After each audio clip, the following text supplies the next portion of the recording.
정치권 소식 짚어보는 아침의 맞수 시간입니다. 패널 4분 모셨습니다. 윤기찬 국민의힘 법률위 부위원장, 성치훈 더불어민주당 정책위 부의장, 강전애 변호사, 조기현 변호사 나오셨습니다. 안녕하세요. 전해드린 대로 국민의힘 차기 당대표 선거가 김문수 후보와 장동혁 후보의 대결로 압축됐습니다. 마지막 TV 토론회에서 두 후보의 공방과 어제 TV조선에 출연한 모습 영상으로 보겠습니다. 장동혁 후보가 투쟁을 하신다고 하는데 말로만 하는 것이 아니라 온몸으로. 정치는 말로 싸우는 것입니다. 후보님께서 예전에 국회의원 하시던 시절처럼 몸으로 싸우는 국회는 이미 지나갔습니다. 내란 동조 세력이 있다고 말씀하시는 분이고 그런 분과 어떻게 개파나 이런 걸 묻지 않고 내부 총질을 하는 분들에 대해서는 결단을 할 수밖에 없다는. 암세포 자르듯이 다 잘라내버리면 국민의힘이 그러면 누구랑 같이 일하겠습니까? 한동훈 대표의 역할은 만약에 당대표가 되시면 어떤 역할이 되는 겁니까? 쓸 데가 너무너무 많아요. 그러다가 국회의원 보궐선거도 있어요. 그렇기 때문에 너무너무 많은 우리 인재가 필요하기 때문에 국민의힘이 말하는 절연, 누구한테 절연을 한다는 것인가? 잘못을 반복하지 않고 앞으로 나아가는 것이 절연이지 결국 절연은 잘못된 사건과의 절연이다. 오늘까지 결선 투표가 진행이 되고 내일 최종 승자가 결정되게 됩니다. 결선 투표 첫날인 어제죠. 투표율이 39.75%를 기록했다고 하는데 이게 본경선 첫날 투표율인 37.51%보다 뭐 2%포인트 높게 나온 거예요. 이게 뭘 의미한다고 보십니까? 여러 가지 해석이 가능하지만 어쨌든 소위 세칭 반탄표끼리의 결선이기 때문에 다소 투표율이 떨어질 것이다라는 예상도 있었는데 좀 올라갔단 말이죠. 그렇다면 일각에서 보는 대로 찬탄파의 어떤 당심이 적극적으로 움직였다 이렇게 볼 여지도 있고요. 또 하나는 반탄파끼리의 결선이지만 기존에 투표하지 않았던 분들이 뭔가 어떤 기준을 갖고 투표에 더 참여했다. 그러니까 두 후보의 차별점을 분명히 인식하고 그 차별점에 따라서 상호가 뭉쳤다 이렇게 볼 여지도 있다고 봅니다. 어딘가에서는 표심이 결집됐다는 말씀이십니다. 결국 반탄 주자 2명이 결선에 진출했고 누가 되든 간에 이 두 후보 중에 당대표가 나올 것으로 보이는데 민주당에서는 두 후보 중에 누가 되든 간에 크게 환영할 수 있는 분위기는 아닌 것 같아요. 그렇죠. 반탄이라는 공통점이 있지 않습니까? 결국 반탄이라는 것은 탄핵이 잘못됐다는 거고요. 그 기저에는 윤 어게인 지금 이 당내 분위기가 형성되고 있습니다. 극우적 흐름이 노골적으로 나오고 있는 거고 지금 이제 결선에서 두 후보가 전략을 달리 쓰고는 있지만 본질적으로 국민의힘이 달라지지 않을 것이라는 건 분명해 보입니다. 그러면 탄핵에 반대하고 윤석열 대통령의 명예를 회복해야 된다는 취지의 윤 어게인 구호가 난무하는 정당의 대표와 무슨 대화가 가능할까요? 그러니까 이 실제 대화를 할 수 있는, 협치를 할 수 있는 전제가 지금 형성이 안 되는 상황이고 오히려 이 흐름은 전대 이후에 국민의힘의 극우화는 더 가속될 가능성이 있기 때문에 국민의힘이 바뀌거나 이 두 후보가 전향적 입장, 그러니까 여당과 대화하겠다, 이재명 대통령의 견제는 하지만 대화를 통해서 야당의 역할을 하겠다 이런 입장으로 바뀌지 않는 한은 사실상 대화를 하려고 해도 할 수 없는 상황이 아닌가 싶습니다. 그러니까 본경선에서 세부적인 차이가 있었지만 이 반탄이라는 목소리로 모아졌던 두 후보였는데 그 세부적인 차이들이 지금 결선 과정에서 굉장히 선명해지고 있는 상황인 것 같습니다. 지금 최대 변수로 친한계의 표심이 어디로 갈 것이냐가 꼽히는데 굉장히 상황이 묘해졌어요. 그렇죠. 한동훈 전 대표 같은 경우는 SNS에 최악은 피해야 한다라는 형태로 글을 올렸습니다. 최악이라는 것이 그러면은 누구를 이야기하는 것인가? 아마도 작년 전당대회에서 팀 한동훈으로 함께해서 수석 최고가 되었던 장동혁 후보를 지칭하는 것으로 보이는데요. 근데 이 표현 자체도 좀 묘한 부분들이 있죠. 최악과 차악 이 중에서 선택해야 된다라는 이야기를 하고 있고 김문수 후보 같은 경우에는 앞서 영상에서 보듯이 암세포 자르듯이 하면 안 된다라고 이야기를 하고 있거든요. 한동훈계에 대해서 암세포라는 어쨌든 부지불식 간의 그 인식을 드러냈다라고 볼 수 있습니다. 그리고 김문수 후보 같은 경우에는 지난 대선 과정에서도 김덕수라는 표현을 썼습니다만 결과적으로 국민들께서 보시기에 단일화가 되었는가. 본인은 이번 경선 과정에서 단일화했다라고 주장하고 있습니다만 좀 여러 가지를 믿기 어려운 부분들이 있는 것이죠. 지금 친한계의 표심이 굉장히 중요할 것으로 보이기는 합니다만 다만 이번 전당대회에서 김근식 후보 그리고 조경태 후보가 올라가지 못했던 부분들 그리고 조경태 후보는 본인 이름으로는 지금 공식적인 메시지를 내고 있지 않아요. 예. 한동훈 전 대표만 내고 있는 부분이어서 이런 것들이 친한계 내부의 분열로도 좀 이어지지 않을까라는 생각도 듭니다. 뭐 서로가 누가 누구다 이렇게 얘기는 안 하고 있지만 최악, 차악, 암세포 이런 단어들이 지금 난무하고 있는 결선 과정인데 지금 친한계에서는 장동혁 후보에 대한 반감이 굉장히 큰 것 같다는 분석이에요. 왜냐하면 다른 의견을 달리하는 사람보다는 원래 함께하다가 갑자기 떠난 사람, 다른 쪽으로 넘어간 사람에 대한 반감이 더 클 수밖에 없거든요. 그러니까 장동혁 후보 같은 경우는 한동훈 비대위 때 사무총장을 했었고, 그리고 한동훈 전 대표가 당대표로 당선되는 전당대회에서 수석 최고위원이 됐었죠. 그리고 작년 비상계엄 때는 그 밤에 그 친한계 의원들과 함께 국회로 가서 계엄 해제 투표에 참여했던 사람입니다. 그런 사람이 상대 진영으로 넘어가서 지금은 심지어 뭔가 내부 총질하는 사람들이다. 친한계를 향해서. 그러면서 그런 사람들 쫓아내야 된다고 말하는 전한길 씨의 의견에 동조하는 듯한 모습을 보여주고 있기 때문에 친한계 지지자들 입장에서는 이건 매우 반감이 클 수밖에 없죠.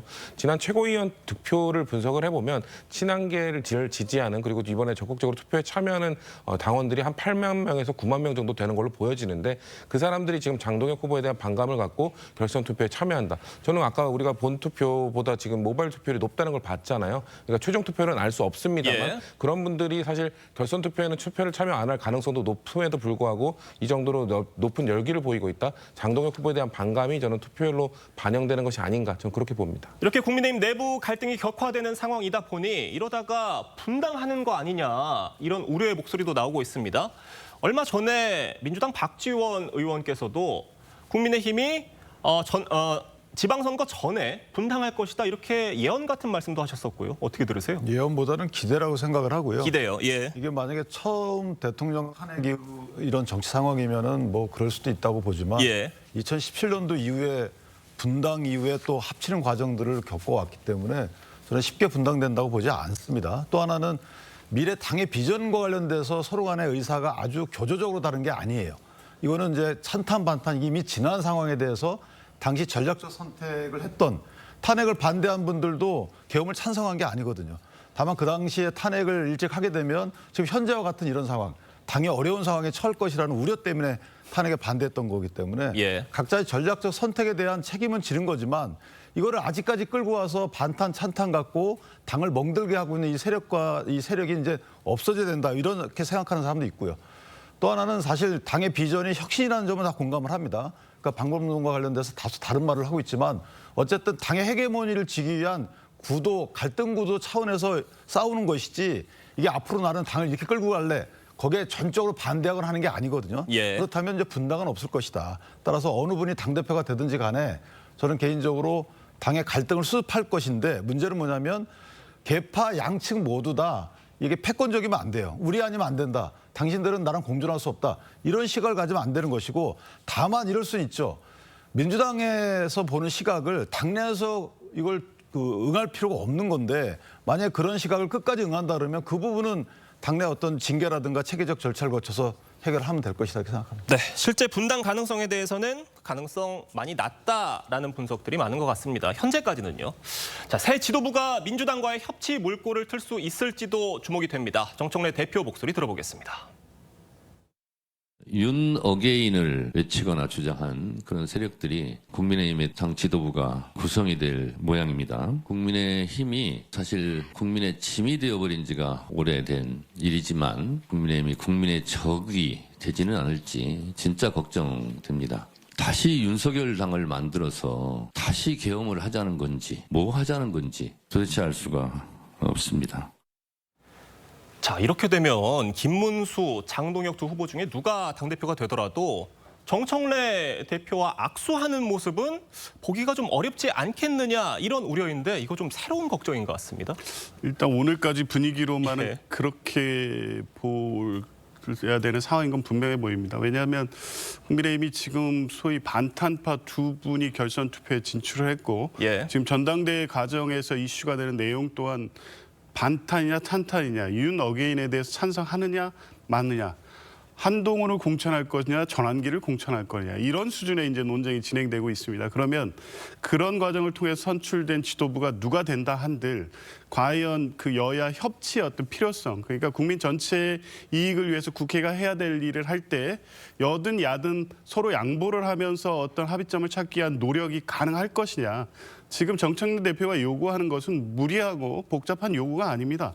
적어도 과거, 그러니까 윤석열 전 대통령이 만든 이 대혼란, 비상기업 내란과는 단절하고 이 국회가 이 정부와 우리 국민들의 미래를 위해서 어떤 새로운 협력을 해야 될 준비가 돼 있느냐 이걸 묻고 있는데 그에 대해서는 아직 진전된 내용이 전혀 없는 상황에서 찬탄 반탄의 대결에서 반탄이 1차 투표 승리하고 그중에 한 분이 대표가 된다고 한들 이분과 어떤 생산적 대화가 가능할지 회의적 시간이 나올 수밖에 없고요. 근데 최종적으로 내일 선출되는 대표가 어떤 입장을 보이느냐에 따라서 여지가 없지는 않다고는 봅니다. 알겠습니다. 집권 여당과 제1야당의 대표가 과연 악수하는 모습 볼 수 있을지 잘 지켜보도록 하겠습니다.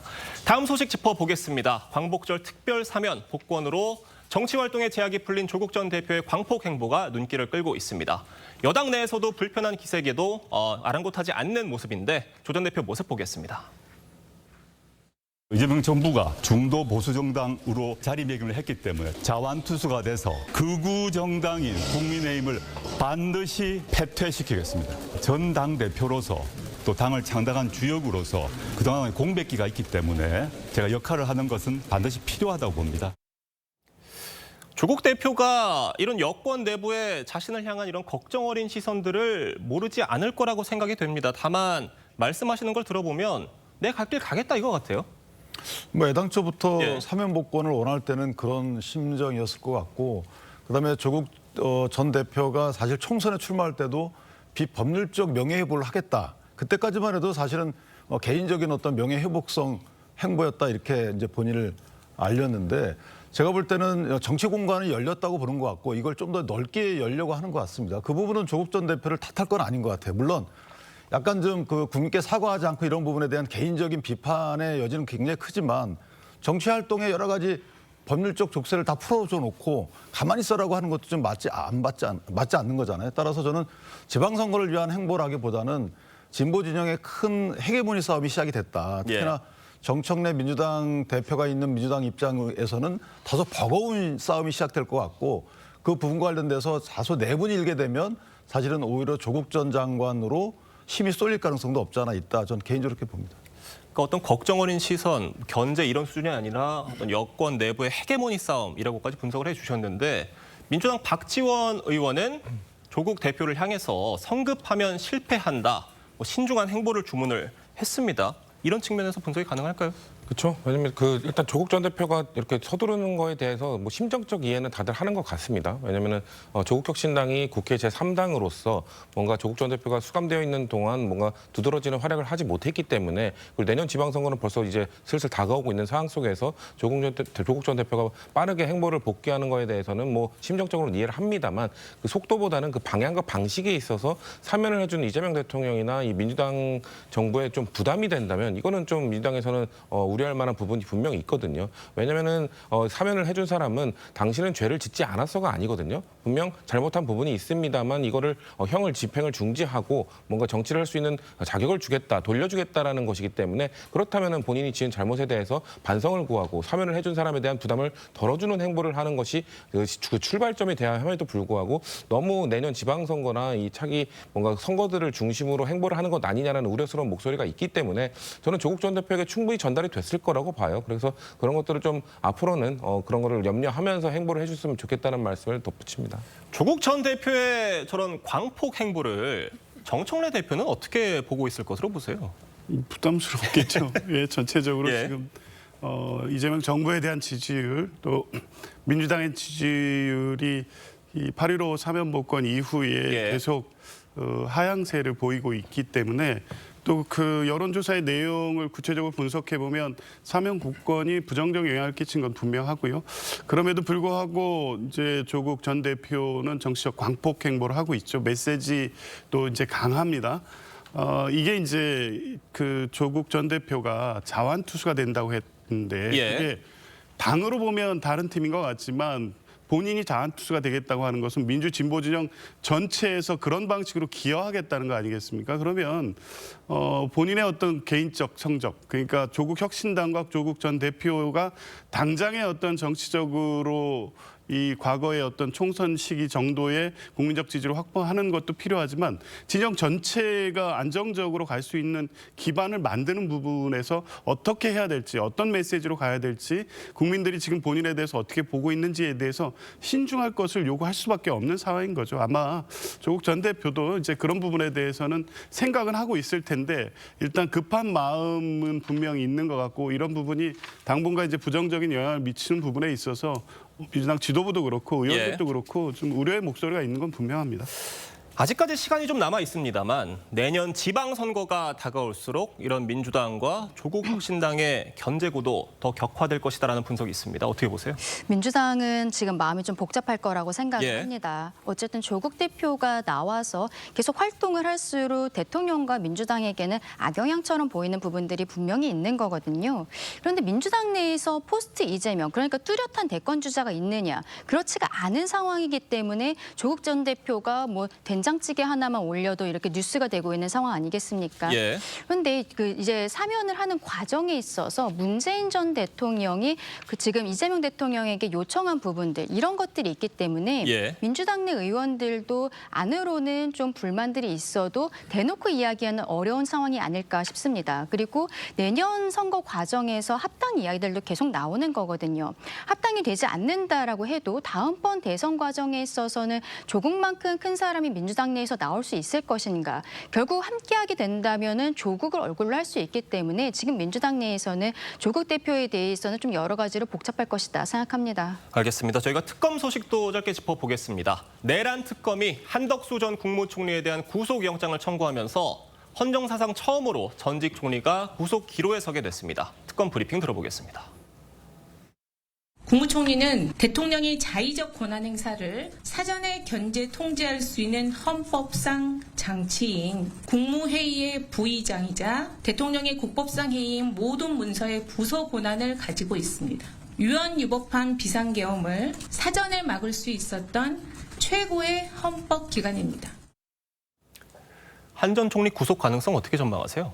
저는 매우 높다고 개인적으로 보고 있습니다. 왜냐면은 저 특검 브리핑에 나온 것처럼 사실 위법한 계엄을 막을 수 있는 최고의 그 헌법기구는 국무총리인데, 우리는 사전에 그 한덕수 국무총리가 그 반대 의사를 표시하고 뭔가 막기 위한 시도를 한 걸로 인식을 하고 있었거든요. 막을 수는 없었더라도 그런 시도를 했던 사람으로 인지를 하고 있었는데, 추가적으로 드러나는 증거들을 봤을 때는 CCTV를 통해서 뭔가 이상민 전 행안부 장관과 이미 그 계엄 문건을 미리 보고 있었던 것이 드러나는 등, 뭔가 그리고 그 이후에도 사후 문건을 작성했다가 다시 폐기하는 등, 뭔가 오히려 위법한 이 비상계엄에 대한 뭔가 적법성을 높여주기 위한 행보들을 한 것이 아닌가라는 의혹들을 지금 낳고 있는 것이거든요. 그렇기 때문에 저는 원래 구속영장 청구 사유가 뭐 증거인멸의 염려도 있었지만, 저는 사건의 중대성 차원에서 한덕수 국무총리에 대한 구속영장이 받아들여질 가능성이 매우 높다. 왜냐하면 지금까지 드러난 그 혐의만 보더라도 한덕수 전 국무총리는 그냥 단순 가담자를 넘어서는 거의 중요임무 종사자에 해당하는 역할을 한 것으로도 볼 수 있는 상황이기 때문에, 그런 차원에서 저는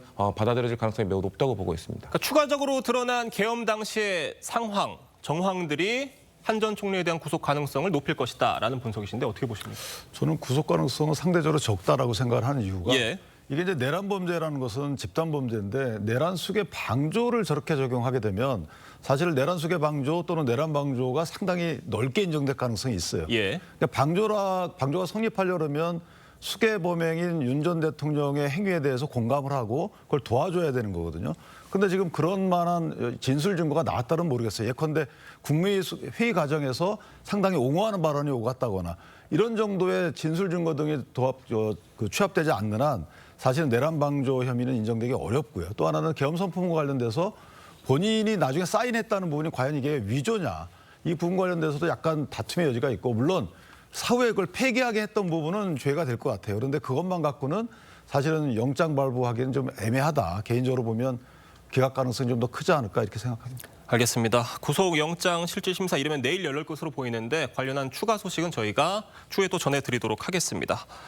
이런 가운데 김건희 특검이 오늘 김건희 여사와 건진법사 전성배 씨 동시에 소환 조사를 합니다. 대질 신문 가능성 계속해서 거론이 되고 있는데 실제로 네. 이루어질 가능성이 있다고 보세요? 저는 일단은 좀 낮다라고 예. 생각을 합니다. 김건희 여사 측에서는 진술 거부권을 행사를 하고 있고 기속적으로 뭐 건강에 대한 이유들도 이야기를 하고 있는 상황입니다. 예. 대질을 하기 위해서는 2명의 진술들이 일단 있고 그리고 이 안에서 디테일한 부분들이 맞지 않을 때 누구의 말이 사실인지 확인하기 위해서 대질을 하는 것인데 김건희 여사는 진술 거부권을 행사하고 있고 또 전성배 씨 같은 경우에는 계속적으로 부인하고 있는 것으로 알려지고 있거든요. 특검에서 지금 언론에 밝혀지지 않은 다른 압수수색한 자료들이 있다라든지 이런 것들이 아니라면 오늘 당장 대질을 하기에는 특검 측에서도 좀 무리라고 판단하지 않을까 생각합니다. 알겠습니다. 김건희 여사는 앞선 3차례 소환 조사에서 진술을 대부분 거부를 했습니다. 오늘도 진술 거부권을 행사할 가능성이 있을 것으로 예상이 되는데 특검에서 이번 조사에서 좀 의미 있는 얘기를 들을 수가 있을 것으로 보세요? 그러긴 쉽지 않아 보입니다. 지금까지 태도로 볼 때는 뭐 주요 범죄 사실과 관련돼서는 대부분 진술 거부권을 행사하고 있고 뭐 간단한 아주 부인하는 취지의 답변 정도만 하고 있는 것으로 보여져서 그럼에도 추가로 또 부른 이유는 뭐라고 보십니까? 일단 이 수사의 완결성을 위해서 준비된 질문 각 혐의 사실과 관련해서 예. 공범들이 한 진술과 맞춰보는 과정은 필요합니다. 어쨌든 진술 거부권을 행사하더라도 피의자 신문 조서는 작성이 되기 때문에 예. 기소 과정에서의 필요한 정도의 질문을 계속하고 수사 과정은 만들 필요가 있다는 판단에서 부르는 것으로 보이고요. 31일 구속 기한 내에 기소하는 데에 뭐 완결성을 기하기 위한 소환이라고 보면 될 것 같습니다. 알겠습니다. 오늘 4분 말씀은 여기까지 듣겠습니다. 감사합니다.